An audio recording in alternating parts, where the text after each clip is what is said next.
Well, and even though we're really good friends, I mean, we still did have those contentious moments, both in front of others and away, and we had fights about fights. But we still managed to make a product that we both really like, and it was sort of a shared vision, and we were on the same page. Yeah, that's great. But I have a few more things. But does anybody have any questions at this juncture they want to ask the? All right. Well, I had always, this seemed like the best place to ask this. What is your worst experience as a director? Feel free to turn it into a cathartic bitch fest. And you can pass if you want to, but directors are generally in one of the better places to have some pretty good. Oh, I've had some horror stories. Like I said, I've done a lot of no-budget, independent short films, and that's how you learn your lessons. But I had an actor, he's an amazing actor, but he's like a Jim Carrey type, improvising, and he was supposed to play like a creepy ghost, and I don't know, he went into some, like, it's got to be the weirdest, like some kind of, I mean, I was just like, but what I usually do is, when an actor, like I said, you have to give room, let them make the character. But if you see that that's not what you want, I usually say, you know what, that was kind of cool, but after you do that, give me a beat, because I'm going to edit that out. Or right before you start doing your improv, give me a beat.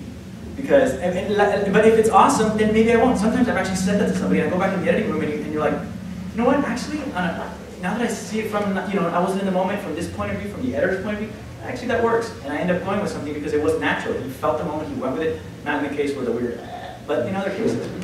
Yeah. With me, we had on a project, we had a sound recordist, and I overheard him saying, and this is where it's probably where, as independents were generally also producer, and director. So he said, well, it's just an independent film, and I was like, interesting, because, you're the highest paid film on the set. I'm not getting anything.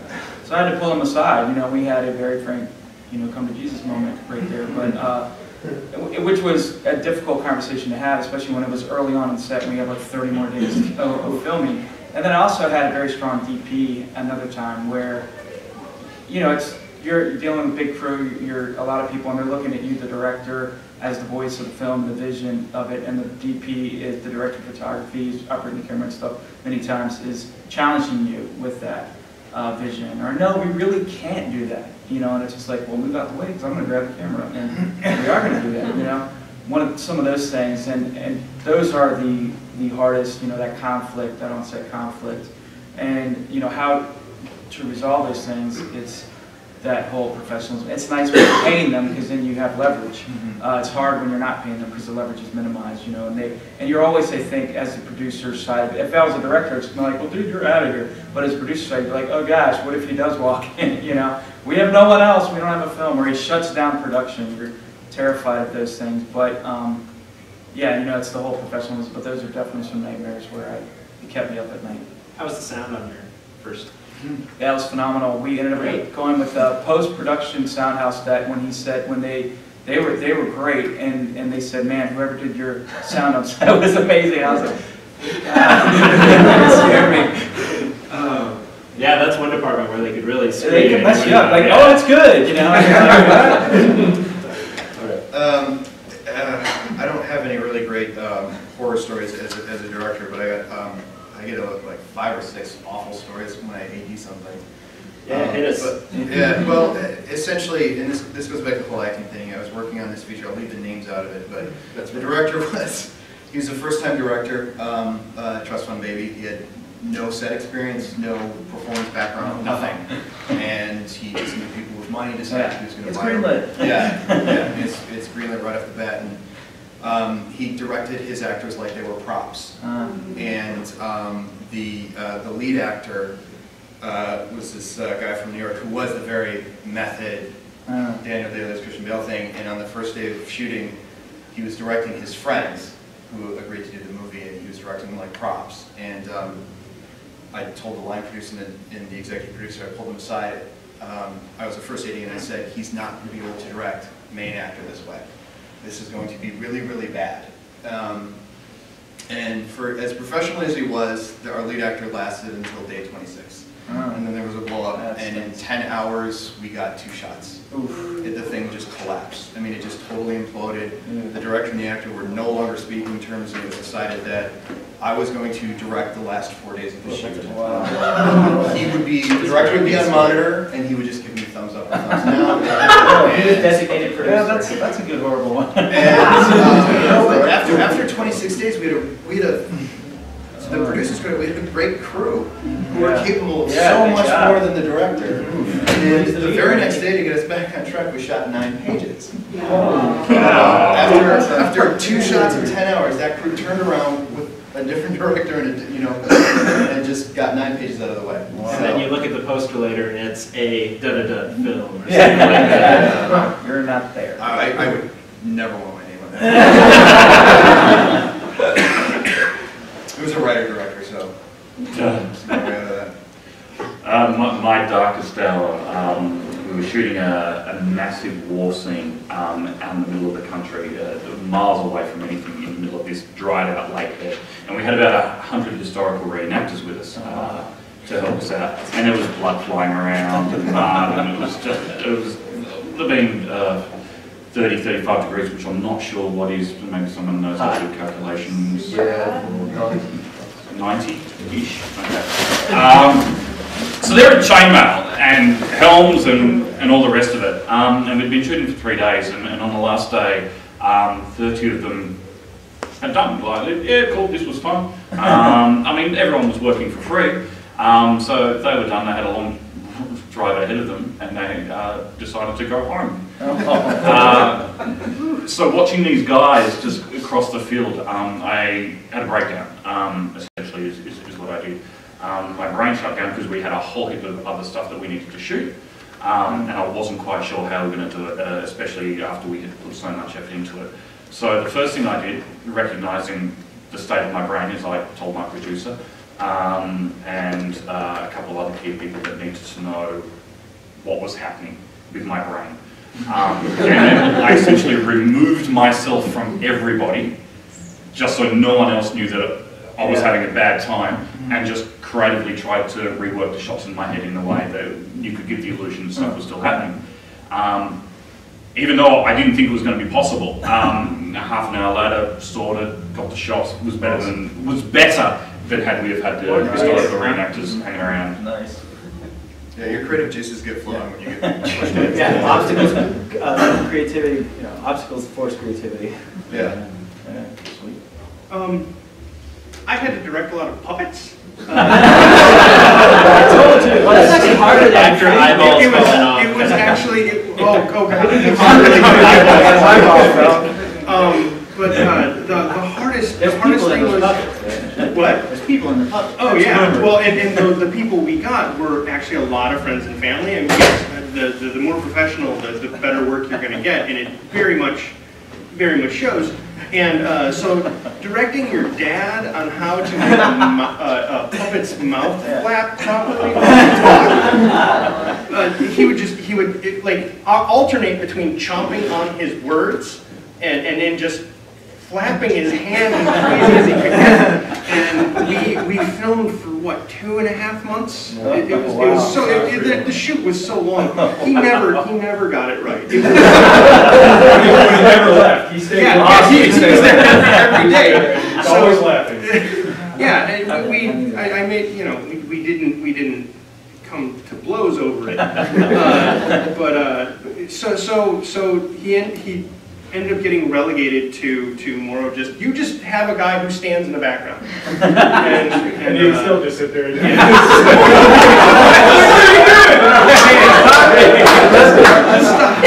going to have to put words in his mouth. We did. We put words in every single puppet's mouth. So yeah, working with your dad.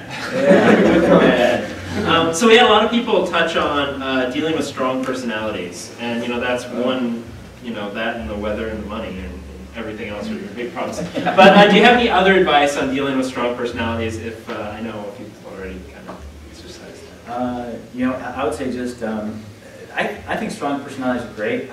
For me, the worst thing is somebody who just shows up on set just like, I mean, I could direct somebody if they have passion. If you have misdirected passion, you know, and also part of it when I shoot is I'm like, you know what, even though it's sort of an illusion and I'm not having any fun, I'm like, you guys have fun. You know, I'm always kind of push, especially in the independent world where, you know, these guys are doing things for you and, you know, they're not getting much money, they're not getting much food. Make sure that the attitude on set is a happy, fun attitude, you know. And if that includes, you know, stroking a couple crazy egos, hell yeah, you know. I've had to do that so many times. I like what these guys said earlier about communication. You know, working as an AD, one of the things I learned was, start of the day, I'd pull everybody together and we'd have a meeting. All right, here's what we're going to do, here's what's going to happen, these are the special effects we're going to do, we've got weapons, this is what's going to happen. Everybody felt like they were in the know. You know, I'm sure we've all worked on sets where you walk when you walk in and you're like, you know, what do I do? Where do I go? You know, and it's awkward and you don't go back because you didn't feel like you contributed. I like contribute, and new people that do, we welcome people to come on set, but I put them with somebody so they can actually experience a set, not just with their hands in their pockets standing around, like, because they're not there for that. They're there to jump in their mind, they're the next director, they're holding lights, and they're willing to do those things, but I put them with someone else. So I think that line of communication helps strong personalities get it like, okay, you know, and everybody feels like they're in the know, and they can't. And then when they do get a little out of line, not on shorts but on features, certainly you have that contract, right? You have a contract that you can pull them aside and we'll call motivate them. Motivate them into, you know, sticking around, the bigger vision. Here's why, you know, legally you have to. I will sue you. Yeah. So, you know, and that kind of sets it up front. It sets expectations. So. When it comes to dealing with some big personalities or divas, a lot of times, like, they're still professionals, even though they're divas, they're still professionals, and the more prepared you are as a director, the less of an opportunity they will get to steamroll you. You know, I mean, if you could walk on set and you have your storyboards and your shot lists and your line scripts and your overheads, and they say, I want to do this, and you can tell them, you can't do that because of X, Y, and Z, and doing this here now will screw up what's going to happen in 12 days from now, and it won't match the edit that's already been kind of pre-visualized, and you know, the more prepared you are, you can push people around, even though they're big personalities, and they'll respect that. They'll be like, okay, this guy, you know, knows what he's doing. I don't have to do my input. I'll just do my job and move on. Or give them a free wild take.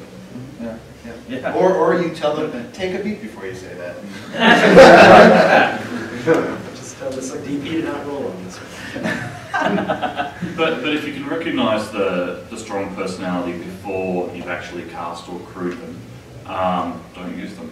I mean, I spend a lot of time with people prior to getting them on set to decide whether we're actually going to get along. If we're not going to get along, I don't use them. Sometimes I've got it wrong, and those times I've gritted my teeth, we've got through it, and I've never used them again.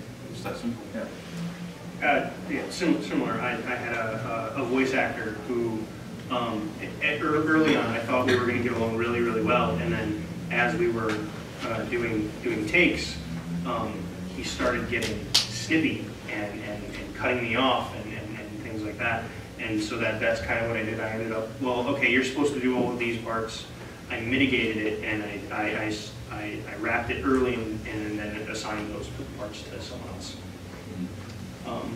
I was lucky to do that because I didn't cast them as like the main character that I needed through the whole thing.